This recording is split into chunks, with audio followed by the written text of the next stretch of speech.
లేకపోతే ఇంకా ఎక్కువ మాట్లాడితే జైళ్ళు. అందుకే ఈరోజు హామీ ఇస్తున్నా మీ అందరికి కూడా, మళ్ళీ రైతు కోసం ఈ ప్రభుత్వం పనిచేస్తాం. రైతును రాజు చేసే బాధ్యత మాదని మీ అందరికీ హామీ ఇస్తున్నా. కౌలు రైతులు కూడా న్యాయం చేస్తా, కూలీలకు కూడా న్యాయం చేస్తా. రైతు కూలీలకు ఒకటి హామీ ఇస్తున్నా, ఒక కార్పొరేషన్ పెడతా. రైతు కూలీలను ఆదుకోవడానికి ఒక కార్పొరేషన్ ద్వారా మిమ్మల్ని ఆదుకుంటామని కూడా మీ అందరికీ తెలియజేస్తున్నా. ఇది కాకుండా అక్వా రైతులు ఇక్కడ వస్తే నర్సాపూర్ పార్లమెంట్ అంటే, గోదావరి జిల్లాలంటే అక్వా కల్చర్ ఎక్కువ ఉంటుంది. దేశానికే ఒక ఆదర్శం.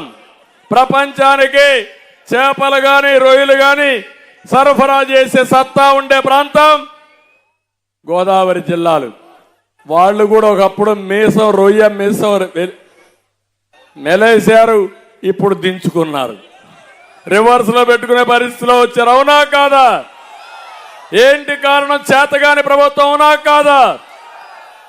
నేనున్నప్పుడు అక్వా కల్చర్ని హార్టికల్చర్ని అగ్రస్థానంలో పెట్టారు. Rayalaseema horticulture, coastal Andhra Pradesh aqua culture. ఆ రోజు నేను చేసిన పని చూస్తే సంవత్సరం 35% గ్రోత్ వచ్చి దేశంలో నెంబర్ 1 ప్రపంచానికి సరఫరా చేశాం. బ్రహ్మాండంగా మీరు ముందుకు పోయారు, ఉపాధి వచ్చింది. ఈయన వచ్చాడు, ₹50 ఇస్తా అన్నాడు. ఇచ్చాడా? కరెంటు మీకు అభివృద్ధి చేస్తానంటే చేశాడా? మీకు కడాన మీరు చూస్తే ఎంత దారుణంగా చేశాడంటే, ఏఎంసీ సెస్ పెంచాడు, నీటి పన్ను పెంచాడు, ట్రాన్స్ఫార్మర్ రేట్లు తగ్గిస్తామని పెంచాడు, ఏరియేటర్లు పెంచేశాడు. కడాన కుదేలైపోయారు. జోను నాన్ జోన్ అని పేరు పెట్టి పర్మిషన్లు తీసుకోకపోతే కరెంటు సబ్సిడీ కూడా ఇవ్వనన్నారు. ఈ రోజు హామీ ఇస్తున్నా మీకు, తెలుగుదేశం వస్తానే ₹50 కరెంట్ ఇచ్చే బాధ్యత మాది.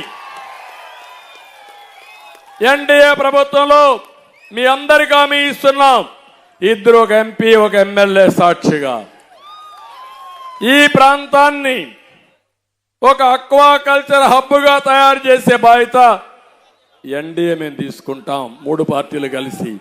నేను అడుగుతున్నా, ఇది ప్రభుత్వ విధానం.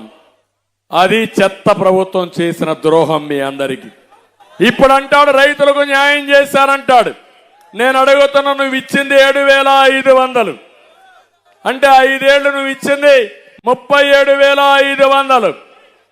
నరేంద్ర మోడీ గారు కేంద్రం నుంచి ₹6,000 సంవత్సరానికి రైతుకు అకౌంట్కి వేశాడు. వేశాడా లేదా? నేను ముఖ్యమంత్రిగా ఉన్నప్పుడు ఒకేసారి ₹50,000 రద్దు చేసిన ప్రభుత్వం తెలుగుదేశం ప్రభుత్వం. రుణమాఫీ 1,50,000 వరకు రుణమాఫీ చేస్తానని చెప్పి తెలంగాణలో 1,00,000 చేస్తే, కాదు నా రైతులు ఇంకా ఇబ్బందుల్లో ఉన్నారు, 1,50,000 చేద్దామని చేసిన పార్టీ తెలుగుదేశం పార్టీ. ఎవరో రైతు ద్రోహం, ఎవరో రైతులకి న్యాయం చేశారో మీరు ఒక్కసారి అందరూ కూడా ఆలోచించుకోవాలి. ఆ రోజు ఆత్మహత్యలు లేవు, రైతులు అప్పుల్లో లేరు. ఈ రోజు